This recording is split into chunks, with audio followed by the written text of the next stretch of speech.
Petit Jornal. Inteligência e irreverência em doses diárias.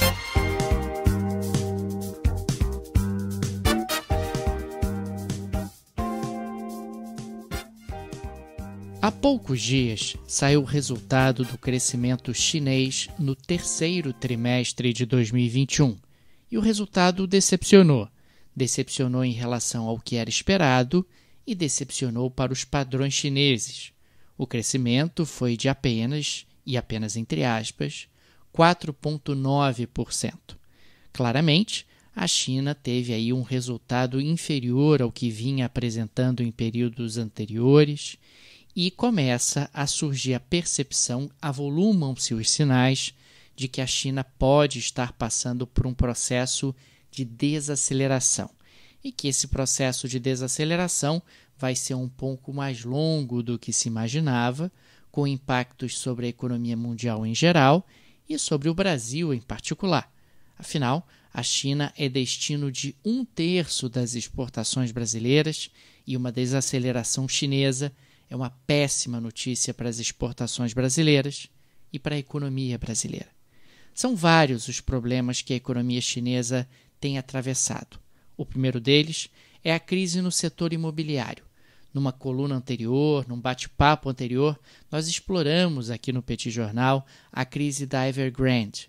Ainda não temos a exata noção da extensão da crise imobiliária na economia chinesa, mas está muito claro que o governo vai ter que agir e com somas muito vultosas para socorrer incorporadoras e, eventualmente, bancos chineses, evitando um efeito dominó e uma crise de grandes proporções.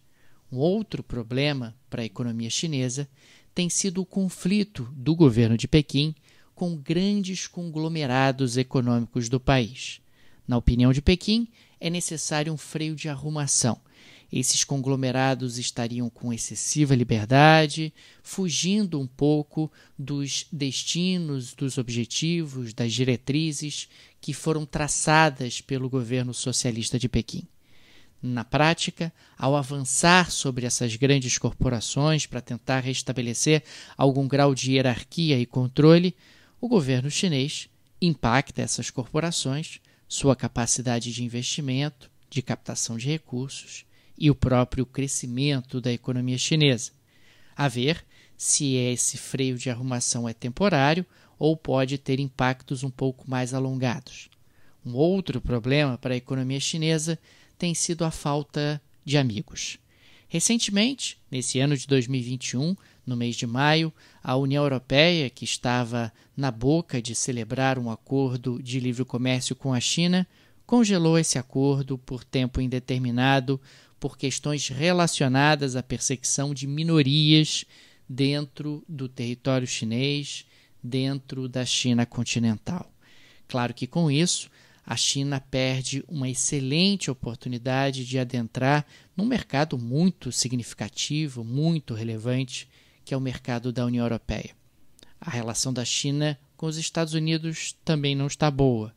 Joe Biden mantém o aperto sobre os chineses, aperto que havia sido iniciado de maneira mais significativa pelo seu antecessor Donald Trump.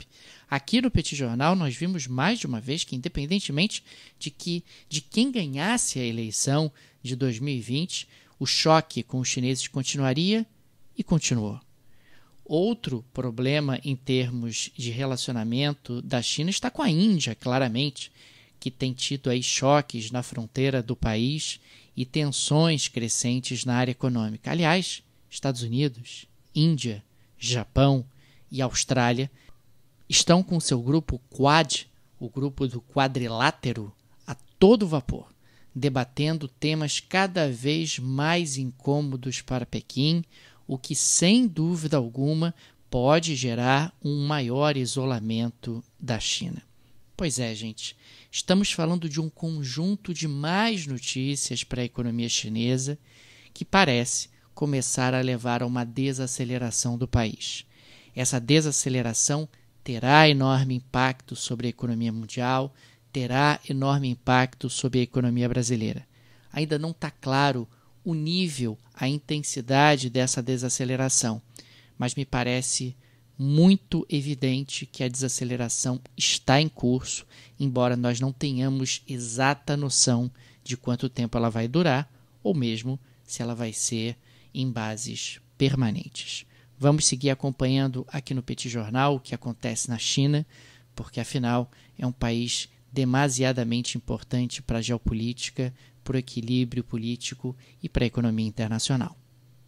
Se você gosta do projeto do Petit Jornal, fica aqui o convite para você se tornar nosso apoiador. Lá no site do Petit, petitjornal.com.br, tem uma seção chamada Apoie o Petit, com todos os direcionamentos para você se tornar nosso apoiador, seja você residente no Brasil ou no exterior.